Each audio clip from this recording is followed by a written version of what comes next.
Peace and blessings. My name is Carlos Walker, and this is Forward Progress, and I am with Mr. Dr. Jonathan Queen. How you doing, Mr. Queen? I'm good, man. How are you, brother? Man, perfect. Just enjoying life. Yes, So sir. before we get started, if you will share a little bit about who you are and what you do. Well, my name is Reverend Dr. Jonathan Queen. I do emphasize the titles because at the time they used to say inmate before they said my name. So I'm grateful for what God has done. I serve as an associate pastor at First Baptist Church of Glenarden, where I'm also the department head director for children and youth ministries. Outside of that, my wife and I founded a nonprofit called New Minds Ministries, which focuses on providing services, resources, mentoring for returning citizens and at-risk youth and other at-risk individuals. I'm also a husband, a father, a grandfather. I say pop because I'm too young to be an official grandfather, but I'll take it. But yeah, outside of that, man, I'm just a person who loves to serve, grateful for the miracles that God has done in my life, man. All right, so let's get into it. So starting off, this is how we do. We roll into who you were. We're gonna roll the carpet out. Who you were before you went to prison. Just share a little bit about who the youth was and what led up into things, and then we're gonna get into a little bit about prison, but who you are now, because that really is the reason why this matters, is to Mm-hmm. show the forward progression of how young young young people can fall into a life of something, but then become whatever God has chosen them to become. But Yeah, in the process or in the journey, you have to learn. So so. share a little bit about your younger years. Oh man, yeah, no problem. I usually highlight my bio by just saying that, I am the oldest of six children born to a single mother who was wrestling with her own demons growing up. My mother had me at 16, and we pretty much was growing up together. So raised in Harrisburg, Pennsylvania, a small city with the same big city problems. Very intelligent as a child. I'm talking honor roll. I could miss 2-3 days of school every week and still pass every course, pass every test. Had a great, almost photographic memory. Could read stuff and lock it in. But I eventually started, using those gifts for the wrong reasons, for the wrong things. So my mother was drug addicted. I discovered that at the age of 11 when I found the residue and the paraphernalia underneath the bathtub in the bathroom. And, I started realizing why there was so much responsibility that I had. I was, pretty much raising my younger siblings. I had little brothers who I had to, get dressed, get prepared, things of that nature. And my father, in and out of jail, he was also on drugs, barely there. So my childhood was, food stamps, eviction notices, moving a lot, different schools, things of that nature. And don't get me wrong, my parents did the best that they could with what they could. And, they're both gone now, rest their souls. And I was able to, have great relationships with them before they passed. And we were able to redeem some of the time and have some things restored in our lives. But my childhood, by the time I was 12, 13, I was in the gangs. I was, drinking, started using drugs, smoking weed. And then eventually I started selling drugs. I became a drug dealer probably about 14, 15. And you know how the progression goes. I'm that true definition of insanity, doing the same thing over and over again, expecting different results. And, coming out of my childhood, I got arrested once, went to prison, got out, got arrested again, went to prison, got out. And by the time I was 23, I was labeled a career criminal and given a 10-year sentence in the federal prison system. So before we go into that stage of life, what do you think actually shifted you towards actually selling drugs? Man, to be honest, I talk about this a little bit in the book that I wrote, because I'm like the true definition of when you get just so sick, so desensitized, so numb by what you see. I had a lot of friends who were getting killed. we were in that 90s era. I grew up in that era where it was the crack epidemic, everything, Mm-hmm. so I got to a point where I was tired of being um, hungry, tired of being cold, tired of being, the victim of my circumstances, the situation. And when I saw that the majority of what money my mom was getting was going to the drugs, and that all of my cousins were in the game, so to speak, I said, man, this is what I got to do too. And I started selling drugs. And I said, if there's going to be drugs bought from this family, the money's going to stay in the family. So I sold drugs to my family members, including my parents, and just how certain things, you have gifts for, and even when you use them in the wrong reasons, you'll still, kind of You'll expand, thrive. grow, right, thrive, and I became good at it, not so good that I wasn't getting caught eventually, but yeah, I remember on my 17th birthday, speaking of birthdays, happy birthday to you. I appreciate you Appreciate it. on your birthday. Salute you on your born day. I remember my 17th birthday counting $100,000 in my little bachelor crib that I had at 17 on my water bed, counting it over and over again. And to me, I had made it. I'm like, this is what it's about. And, to answer your question, it really was just one of those things where, this is the lot I've been, handed. This is the hand I was dealt. I'm going to play it to the fullest. And that's what I did. I really bought into that vision that this is the only way I can make it as a young Black male in this type of environment, this type of neighborhood. Yeah, I'm smart, but let me use that smartness, that's intelligence, to become the best drug dealer this city has ever seen. To your point, because of things that we see, when you figure out, or when you learn how people learn visually, auditory, kinesthetic, Mm-hmm. you learn that. And then when you have a will to do something, because you actually have a strong will. Everybody ain't got a strong will to get Mm-hmm. out there and push to the fullest in everything they do.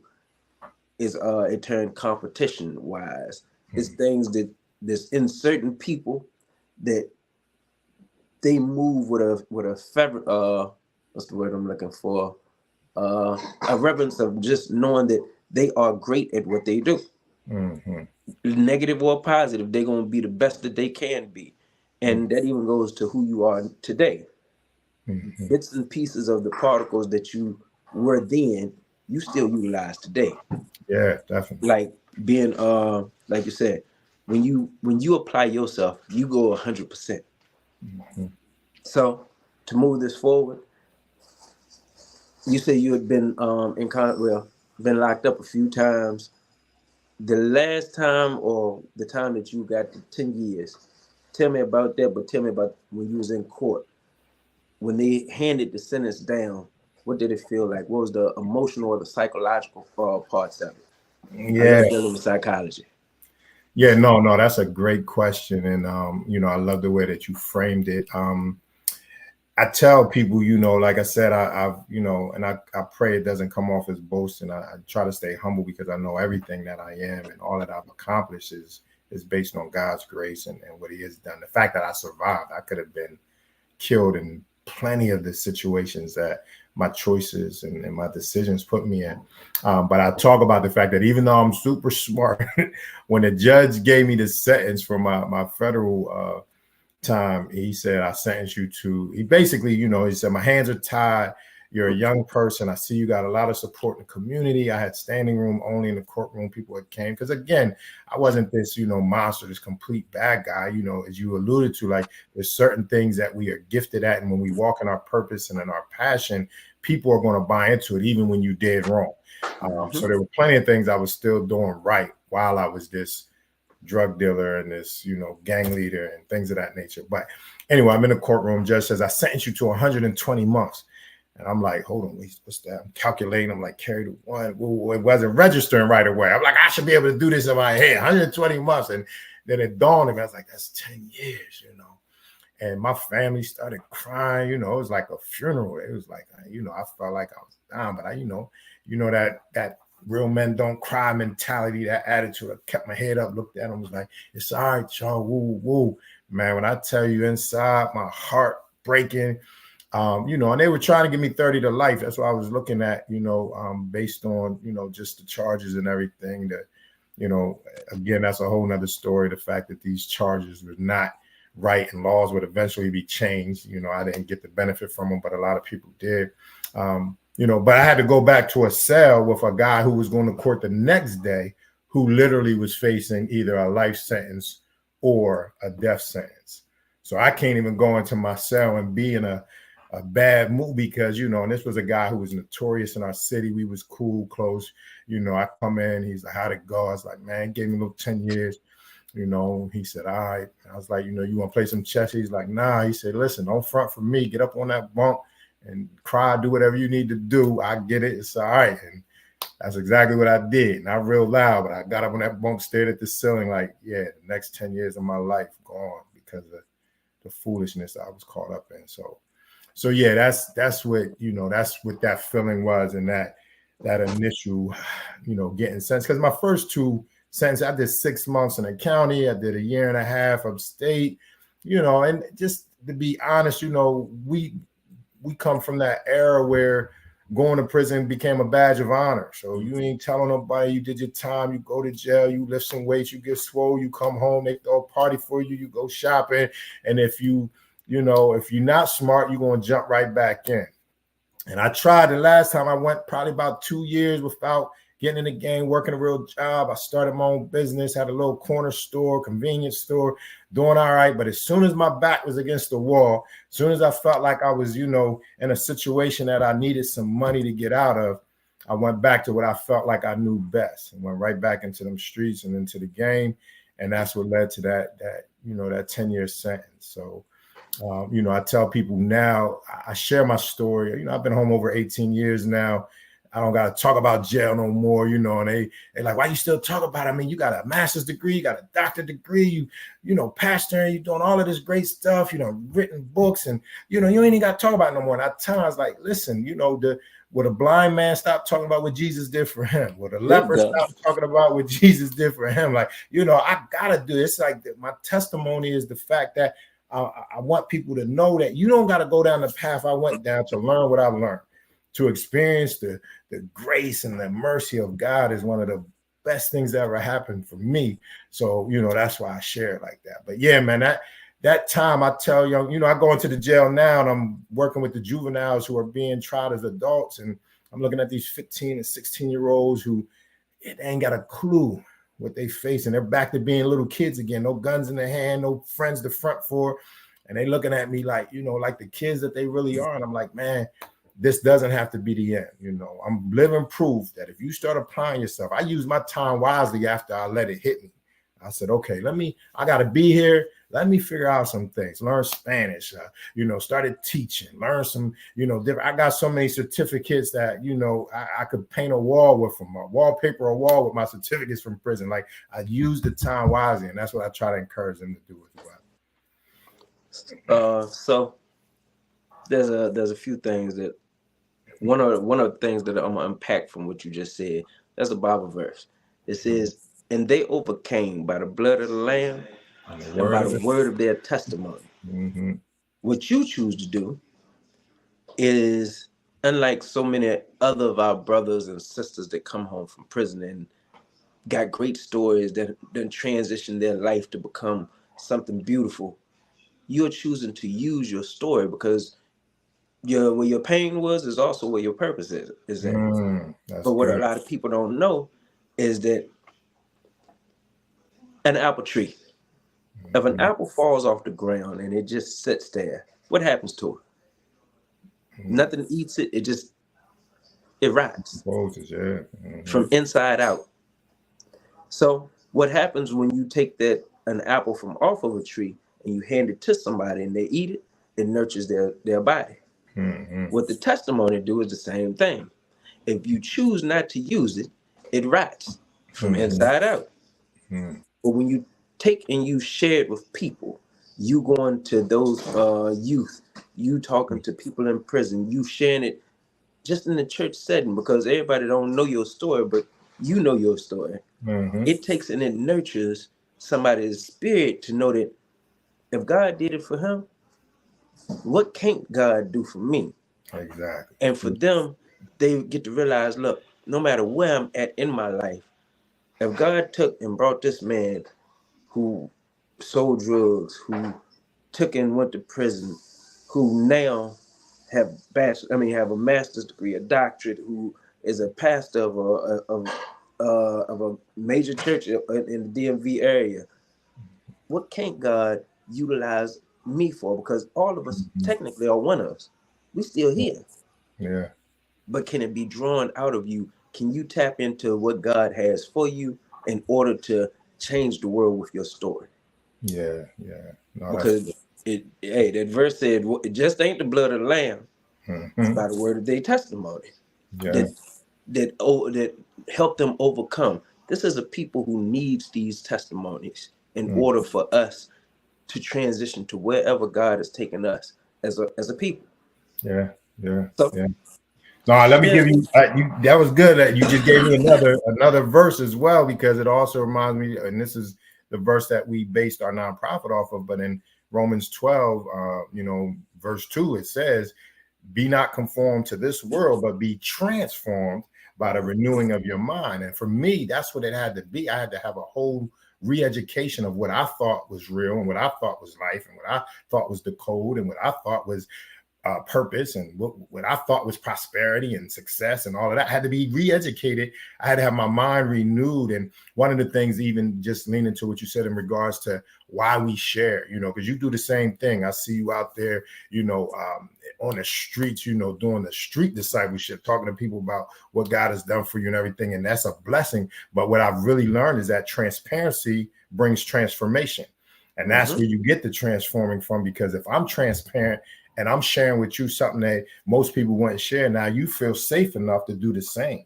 And that's why, we run the Redeemed and Restored reentry groups. And when we do our mentoring program, that's what happens. We're being transparent. We're sharing the good, the bad, the ugly. We're talking about how stuff impacted us. And now everybody in the room is like, man, I thought I only felt like that. I thought I was the one dealing with that. And now I hear somebody else who is, in my eyes, successful, or at least on another level, sharing about, hey, he also struggled with not having his dad in his life, and it led to this decision and that decision. He also still wrestles with the temptations to get fast money or to do something just for the thrill or the adrenaline of being able to do something that someone else isn't doing. So, I just want to commend you, because even with you doing this forward progress, that's another part of it. You're giving people a space, a platform to bring transparency, to bring transformation, to share stories that will hopefully inspire somebody to say, you know what, I was about to give up, but yeah, I see y'all. I'm going to do something else. Remember, it says, and they overcame. Yes, sir. Hey, and what better way? I learned, to your point of what you do with Redeem. NA and AA probably got one of the best structures that I've ever seen when it comes to sharing testimonies. They constantly go back and just share their stories of me overcoming this. Look, I was on drugs for 30 years. Guess what? Same thing we should do. Because in doing so, what happens, it elevates the person to know that, man, look, if today is my first day and I'm looking at somebody with 30 years, that's what I can see myself. Or as I like to tell everybody, Kobe couldn't be Kobe without seeing Jordan. And after he's seen Jordan, yes, to me, he did become better because he was able to take what he's seen Jordan do and add on to it. However, that still don't make him the greatest. Doesn't make Jordan the greatest. But it, as Christ said, he said, "Greater works you should be able to do." Exactly. Take what I showed you. I'm the greatest, but add on to it, because what you're able to do is touch more people, because now you've seen what this looks like. Now you Right. see what healing and doing this, all this stuff does. So Yeah. let's move forward. You're in prison. What or where was that pivotal moment that sparked your mind to say, you know what, I can't do this no more. I have to decide to get certificates. I have to decide to transform my life where I can be a better version of me, so then I can help others. What made you become a mentor? What made you become a teacher? Yeah. Yeah, no, that's a great question. And a lot of times, people think that, oh, you just went to jail and changed overnight and it was all good and that's how you came home. No, I was in jail my first couple of years, still gambling, still smoking, drinking the jailhouse wine, making the jailhouse wine, uh, all of that. I was still, still a criminal, just in a different environment. And it got to the point where I got jammed up, running in this gambling business, and they put me in a hole. And I was facing, being transferred back to a higher security. I was in a low security, and they were transferring me back to a medium. But while I was in the hole, I was one of those, I was always thriving in prison still, just, doing wrong things. So I worked closely with, the music department and bringing, putting little concerts together. Always had that as one of my passions. Was tutoring, even before I gave, my heart to God. But the transformation came when I was in the hole because I was under investigation. I couldn't make any phone calls. I got the 30 minutes a day, and I could either take a shower or go walk around in a little square, bounce a ball, but they gave me my first phone call after 30 days. And I didn't know who to call. I couldn't remember no numbers. I ain't have my little black book or nothing. I'm in a hole with nothing. They bring the phone to the cell. Like, you got 15 minutes. And the only number I really knew by heart was, the mother of my children. I called her, and ended up talking to my children and talked to my son for a few minutes. And then my daughter got on the phone, and she was like 7 at the time. She was excited. She was like, Dad, I get to do this, this recital, and I get to do a solo at the recital. So this is December 12th. I'll never forget it. She's doing a recital, and I was like, well, what you singing? She's like, I'm singing Joy to the World. I was like, well, go ahead and sing some of it. Let me hear it. So she's singing Joy to the World to me over the phone, and I'm playing Dad. Now I'm coaching her. Slow down on this part. Oh, that was good. Turn it up here. And, oh, you sound like Whitney Houston right there. Go ahead, girl. Whoa, whoa, whoa. So, it got close to the time. But even before the phone call was finished, she was like, Dad, I got to go. Bye. And just hung up. Mm-hmm. And what dawned on me was just a year before that, when I was on the phone with her, she had a dance recital and the call was different. She was crying, begging me, Dad, please tell them to let you out. I want you to be there. Please just tell them for 2 hours. We'll bring you back. She crying. I'm still in my sickness, so I don't even feed into her. I'm like, girl, put your mom on the phone, try and hear that. But in this phone call, now I'm in a hole wanting to hear that type of, connection, that type of love, that type of need. She's like, she got used to it. You ain't going to be there. I ain't expecting you to be there. And that's it. So that's what dawned on me, that when she hung up, we didn't say I love you. And I wasn't really pressed about that. I knew she was in a rush. She ain't let the time go all the way down to the 2 minutes remaining or anything. Right? But the fact that she didn't want me there or didn't expect me to be there, that's what hit home. And when I tell you, I didn't cry for real. Like, even when I talked about getting my time, I ain't really cry. It was just like, I'm up there like, man, this is tough. But my grandmother died while I was in prison, didn't cry. My father died while I was in prison, didn't cry. All kind of friends, whatever. But when I tell you I hung up that phone and cried like a baby, and the only book that was in the cell with me that you could have while you was in the hole was the Bible. And I opened up that Bible, and it opened right to the Romans. I had been teasing the chaplain every time he came down in the hole and was talking to people, and I'm mocking him, and I'd be like, hey, he about to ask you if you want to give your heart to Christ, get ready. And and because I had did that, I knew the whole thing. He's like, all right, now he's going to say, if you confess with your mouth and believe with your heart that Jesus is Lord, you can be saved. Go ahead say it with him. The chaplain like, Queen, shut it up. I'm like, we beefing, but the reality was I had been rebelling against God for so long. I was Paul for real. I was reading stuff to argue with Christians. I was the debater. I was all of that. And because of everything I had studied, it had overwhelmed me. And when I laid on that floor crying, I opened up the Bible, I heard God clearly, clear as day, voice out loud, but in my head saying, are you ready to give me a try? Are you ready to stop fighting? And I said, Lord, if you still will accept me, I promise you, I will spend the rest of my life doing whatever you want me to do. And that was December 12th, 2001. And I haven't looked back since. I haven't drank, smoked. I only cuss if the cussing spirit rises up in me real loud, not that much, but every now and then.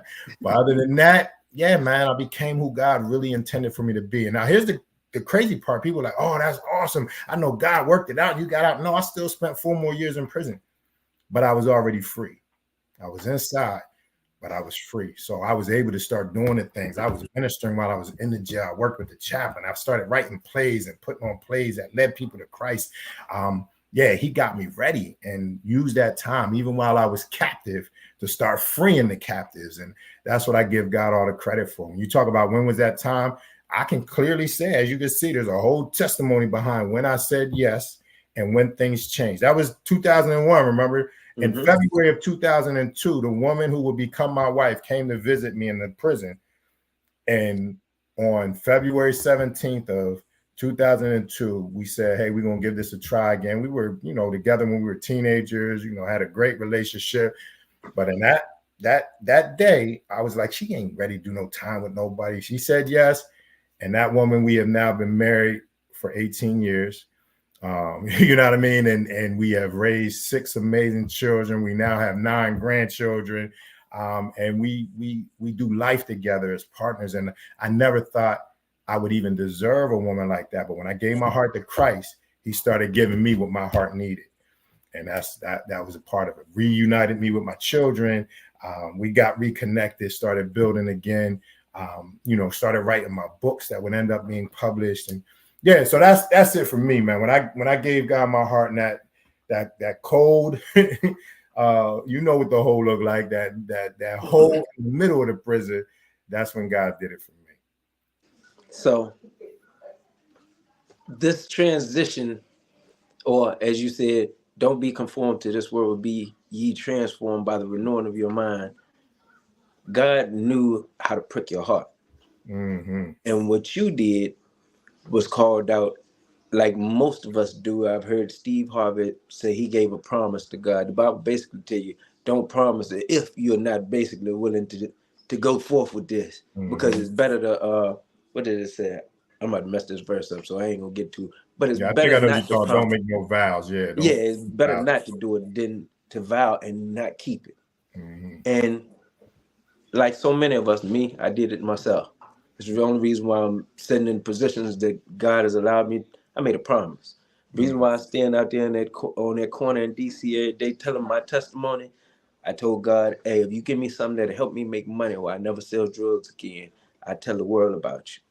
And he gave me a bunch of artwork and a book, but put me out there, sent me home early, and put me out in DC just so I can tell the testimony to everybody that walks by me, everybody that stops and talks to me.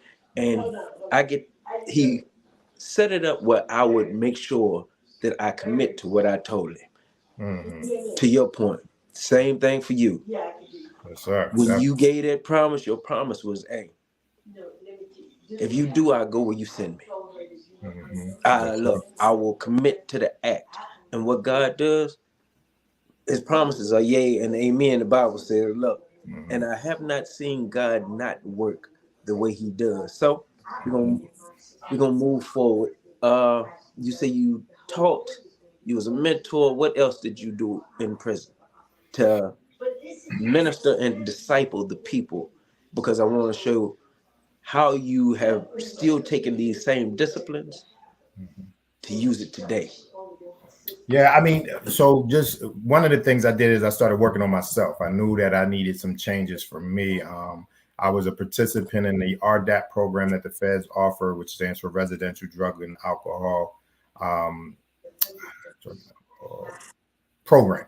And that program in itself, just the therapeutic community of it, me taking that played a big part. Actually, the book that this book here that I wrote is based on what I learned in the RDAP program, and that was the different thinking errors that I had, the criminality that I was embedded in me. I started recognizing that. How could I have a proper respect for love and relationships if I never saw it? So I started learning about those things. I tell people the first wedding I went to was my own. I didn't see that growing up, so I didn't have an appreciation. I had 3 children before my 17th birthday. People look at me, it's like, how are you a grandfather and you still so young? I'm like, yeah, because I started very early, and now my children who are in their 30s and 20s, are doing their thing and living their life. And I'm, the blessing is now that I'm young enough to still keep up with them, but I Yes. didn't do it the right way. God did what he does because he's God and made it right. Because he takes even the bad things and makes it good. But I started working on me, started becoming better. And then that opened up doors. When I was working in the education department of the prison, now I was in 5 federal prisons, 5, not all. Only one of them I went to because I was misbehaving. And that's when they transferred me to New Jersey and put me in a medium security. But I was only there for about maybe 10 months. And then they transferred me back down to a low, sent me to Petersburg, Virginia. And while I was there, a lot of things shifted as well. I started working working with the chaplain's office while also working as a tutor. And, again, the intelligence piece kicks in because when I was a tutor, I got to the point where the actual teacher in the class could just leave and be like, hey, you got it. And even though I'm being paid as an educational aide, technically I'm running the class. And then eventually it got to I'm running the program. I'm setting up the GED schedules. I'm making sure people are prepared. And I did something that most people wouldn't do is I taught for the test. So if I teach you the GED, I had a 97% passing rate. You didn't fail the GED if you went through it with me because I'm going to teach you exactly. You want to write an essay? Hey, I'm going to teach you the 5, 4, 3, 2, 1. You got 5 paragraphs, 4 sentences for each. You're going to make sure you have 3 topics that you're going to cover. like I broke it down. You in here for drugs, Mr. Carlos? Okay, you can't get these fractions. If you had a pound of weed and you needed to break it down. So I'm making it relevant. I used to draw pictures on the board. I would draw, they want to learn the circumference. I'll draw a big person and like, how long does his belt have to be to fit around him if you want to get the circumference? I was very creative in what I did. And it got to the point where they labeled me an institutional need. So when they opened up Hazleton Prison in West Virginia, they transferred me to the camp in Hazleton so that I could help prepare the new teachers that were coming in, the people that were going to work the law library. I was transferred there to help set it up. You know what I mean? So those were some of the things that I did. I also brought in educational classes. So, I'm like, hey, they said I can start getting inmates to teach classes. So you in here for embezzlement, right? But I don't want you to teach us how to embezzle, but let's learn how to do this trading and learn about stocks and bonds and things like that. You in here for real estate or you knew real estate? Can you do a real estate class for us? So we had the adult continuing education classes. I was responsible for putting the people in place to teach those classes. And I got creative with it. Oh, you can write. You wrote a few books. You want to teach creative writing. Hey, you was a lawyer, a civil rights lawyer. Okay, you want to do our civics class. You know what I mean? So anything and everything. If you came to me and said, I like drawing, I'm great with art and everything, boom, we're going to have an art class that's going to teach how to make art speak for us from a political platform to a entertainment platform, whatever.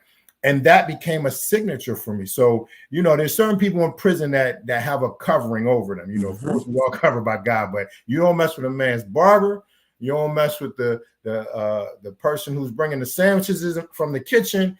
And I made it, you won't mess with the tutor or the person who's making sure we're going to get this GED, because the GED means we go for 25 cents an hour to $1 an hour. You just moved up. Yeah, things like that. So that was some of the things that I did. I also started writing plays that allow people to see. We did a play in Morgantown that was so amazing that they brought in the college from Morgantown University, from West Virginia University in Morgantown, to come into the prison to watch a play that inmates were doing. And again, God's gift that he gave me, just being creative. We turned wheelchairs into cars, and you talked about NA and AA earlier. The name of the play was called Keep Stepping. He's talking about the 12 steps and how these different characters are applying what they're learning, and always had a great ending. They was saying I don't know if this was good or bad, but they were saying I was the Tyler Perry, incarcerated Tyler Perry, incarcerated Spike Lee, and all of that. But it was a good thing. I understand. It was good, yeah. But yeah. So those were some of the things I did, and I was authentic, bro. Like the same person you see now. Most people would say, "Hey, yo," and Joe, he was the same way, man. He carried it. He was real, and a lot of people say, if you're gonna start doing positive stuff, then that makes you soft. No, it makes you a man for real. It makes you the person that people can look at to and aspire to be like, without feeling the pressure of, oh, that's too much, I can't handle that. So anyway, I know I went on a rant on that, but no. I needed all this information because that takes us into before when the day that you was about to get out, or the day that you knew that you was about to go, what was the emotional or the psychological standpoint of it? Mm. I love to know You know, what's going through the mind, because it's very important for people who get to hear this, that yeah. either may come home or don't even know what it feels like to come home. Yeah, man, that's such a good. So, just from a psychological standpoint, this is I'll tell you where it's not always all good. Remember that drug program I was a part of? When I tell you, I was number one pretty much. If the program was 9 months, I'm gonna say 7.5 of those months, I was considered top of the class. We got to a point where I had to pull myself down and say, yo, y'all can't keep putting me up because they're gonna keep coming for me or whatever. But I really was living that life. Like I wasn't, you didn't have to tell me not to watch BT you didn't have to check my mail. I wasn't doing a lot of crazy. Remember, I had given my life to God a couple years before I was walking the walk, which made it easier for me to be in this program and really be authentic. But I helped write the mission and vision, the new statement for the whole therapeutic community. We had like 500 people that was coming in, and I'm the person who they're looking to as the inmate who is leading everyone. But when they gave me my review, I got out on October 30th of 2006. And on October 29th, they gave me my final review from the psychologists and the psychiatrists and the people who were running the program. And it said, Jonathan Queen has been a model inmate and has excelled in almost all areas. But because he has spent over a third of his life in prison and criminality is embedded in his family, he is high risk of returning back to prison. Bruh, this is my report that I get days before I'm leaving. They don't and even I need to did read everything home. right. I walked this thing out to the point where I had to tell them, I want someone else to do, the main valedictorian speech for our class. And they argue, no, we need you to do it. And I was like, well, let me do a poem and then, we'll have somebody else speak. So the second, anyway, I had did it right. And they still gave me that report. And I looked at it, and the psychological thing in me was going back and forth. What if they're right? And then the other part was, no, you better prove them wrong. And then it's like, what if they're right? No, you better prove them wrong. And mind you, I'm not going directly home. I'm transferring to a new state, going to a halfway house somewhere I never heard of. And I got that on me as well. I got married 6 months before my release date, mainly because I wanted to come home a husband, make sure that all of that was taken care of, but also so that I could make sure I could relocate, have my wife move. She got a job. So anyway, it was tough, bro. And they transferred me to a halfway house in Lebanon, Virginia. I don't know if you ever heard of that. Lebanon, Virginia. It was about an hour and some change away from where we had chose to live at, but that was the closest one. I'm down there. And when I tell you I got out in 2006 and felt like they put me back in the 90s, bro, I'm like, yo, this is crazy. They still doing hand-to-hand drug transactions at the bar and grill down the street from the halfway house. The halfway house was co-ed, so people trying to get their, trying to move, doing their things. And I'm looking like, God, what we doing here? You really trying to test the kid? Like, you really trying to see if I'm gonna really be about this business? And I was there probably about 2 months, maybe. Then they put me on an ankle bracelet, let me go home. And then it was tough again. I'm going to Walmart, and I got to have the person that says, hi, welcome to Walmart, sign a paper saying what time I came in and left. I go on a date with my wife. I got to tell the waitress to, please sign this form that says I was here at this time, So there was a lot of things that kind of mess with you as part of that transition home. And when people say, well, nah, you had it sweet because you was already transformed and changed. No, that made it even worse. Because now I know what I deserve. I know who I am, and I'm still being treated like this number. You sound like David. Exactly. David was told that he was going to be king by Samuel, and still had to go take care of sheep. Yeah. So how does it feel to be known that I'm a king, or know everything God done told me, know my worth, but still got to start here at the bottom in order to see the transition of it? Yeah. Well, that's the humility that comes with it too. Like I said, I think God knew exactly what I needed, because I felt like since I'm not going back to the city where I know people would look at me and expect me to be who I used to be, I'm now going somewhere where I feel like nobody knows me. So then, you got to deal with the fact that nobody knows you. You got to earn and prove everything that comes with it. And, so yeah, I mean, it became a blessing because a couple months later, when we did get situated, my wife had found a church that she liked, and we went and visited church. And I was like, yeah, this is cool. I can do something here. It was old school, about 25 people on a good day. The church was like, it was a dying church. And, in the middle of one of their business meetings that we were at, they said, well, we're going to nominate some deacons. And, they said, well, we nominate Jonathan here. And I'm like, I just got out of jail. Y'all must be talking about another Jonathan. I'm looking around and, it's like, no, we want you to be a deacon. And when I tell you that blessed my whole life, because mind you, God has been speaking and whispering to me, but never have I heard him clearly say, I want you in ministry. No, it's just do what you do. You a speaker, you a motivator, you do. And when they said, we nominate you as a deacon, I could hear God saying, now watch what happens. And I became a deacon elect. I was in training for a good year and some change. And even while I was walking as a deacon, I heard him say, you're going to also preach the gospel. I was like, wow, okay, God, you got a real crazy sense of humor, but let's go. Let's do it, And I knew it wasn't for me. I was like, this ain't what I would have chose. I wouldn't have said yes to this. It's God, because if you wouldn't have said yes, if it was anybody else, it was God. I wouldn't have said yes to not this, no. So I knew it was part of his purpose for my life. And he ain't never let me down yet. He ain't never failed. Yeah. So here we go. Forward. This is the forward progress part. Okay. Share with the people, since you've been home, you've shared a little bit, becoming a minister, getting your doctorate, getting your master's degree, a master's doctorate. Share with the people everything that you do. Well, summarize the things that you do now, because that's a lot. Yeah. And it also spins from the things that you've done in prison. Mm-hmm. Yeah. The teaching, the ministry, becoming who you have become now. Share these things. Yeah, man, it would definitely take a long time because God has just been so amazing with me. I'm grateful to be a successful husband, to be the husband of one wife, to have a wife who, is proud. They speak great at the gate about her husband, when your wife is a Proverbs 31 woman. I'm grateful for that part of it. I'm grateful to be a father now. When I came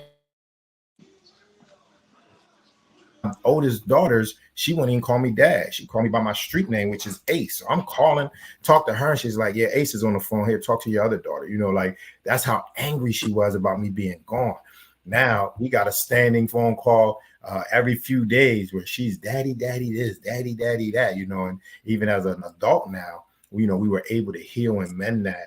My son, he wanted to be just like the old me. And when I came home different, he was mad. He was rebellious. He wanted to chase the street name and the street life. And he's my namesake. And, now he's a father of 3 amazing daughters, living in Florida, doing his thing, just bought a house recently. The fact that generational curse has been broken. I went to jail. My father was in jail. His father was in jail. My mom had me at 16. Her mom had her first child at 14. I had my first child at 16. Like those generational cycles, I looked at my children. We had a family meeting when I came home, and I said, I've done enough time for all of us. No one else has to go to jail. It's over with me. We're done. And, they probably didn't catch it then being so young, but now they get it. They know, they support, what we do. So just in a nutshell, I've written 6 books. All my books are doing great. I've created programs. My doctoral degree is based on a dissertation that I wrote that is called Walk With Me. And it's a curriculum that teaches churches and other organizations how to create mentoring groups for returning citizens utilizing former offenders. I became one of the first formerly incarcerated persons to be allowed into the prisons in Pennsylvania with an all access. I could go to any prison in the state of PA with all rights of any visit, based on the change in my life and the demand from the inmates there. Was able to change policy. You can't literally by law associate with other known felons if you're still on probation and parole. Meanwhile, I bring a program to them that says, hey, as someone who is formerly incarcerated and now successful, let me mentor those who are preparing to come home. Let me speak to them, and let me bring others like myself into that posture. We were doing this in 2009, 2010, before reentry became the buzzword that it is now. So that was some of the things, being able to, take the program and see them build grants and funding for what we had started as an initially free. I was driving to 3 different counties doing mentoring groups on different nights of the week to serve the different areas that I was being called to. Coming down here, most people, if you Google First Baptist Church of Glenarden, you'll see the church. I mean, it's one of the biggest churches on the East Coast, but not just from a size standpoint, what they do. My pastor, Pastor John K. Jenkins Sr., phenomenal man of integrity, no scandals attached, been pastoring the church for over 36 years and preaching for over 50 years. And I get to serve as one of the top dogs in the church. I'm the department head for children and youth, children and youth ministries, all 19 of them, the additional 6 programs and initiatives, our Boy Scouts, Girl Scouts, our college stuff. All of that is underneath my leadership. And I say that with the humility of knowing I don't deserve it.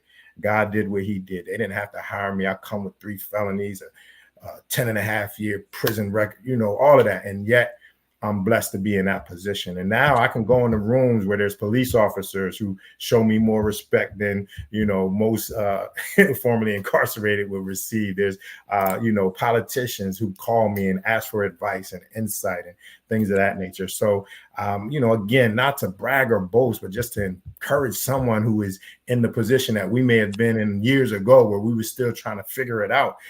Know and believe that God will make a way. He will open up doors. He will close some, because there's definitely some things I wish I didn't do, some things I shouldn't have done, but I said yes just because I was excited to be invited. That's good, bars. Excited to be invited, but everything you might have needed it. You didn't yeah. hey, I mean, that's how it works. All, like they say, all money ain't good money. All invites aren't good invites, but I'm grateful for what God has done.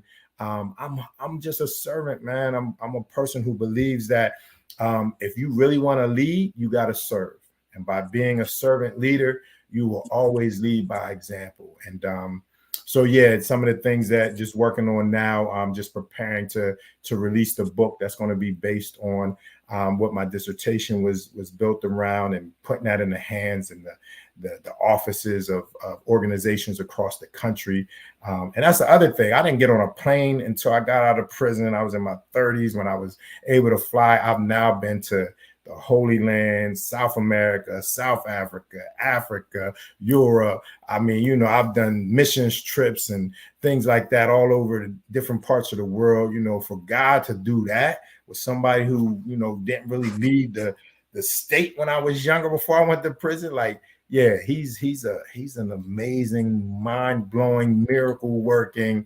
Yeah, you can't even describe it. So I don't know. That's pretty much. I mean, if you want to know more, just go to the website, look it up. I don't know what else I can say to let y'all know how good God has been in my life. Remember, I told you I got out October 30th. So in about 9 days, I will be celebrating the 18 years of freedom that I have, and the 3-year anniversary of our nonprofit. We started it on my release date anniversary. So super grateful for that.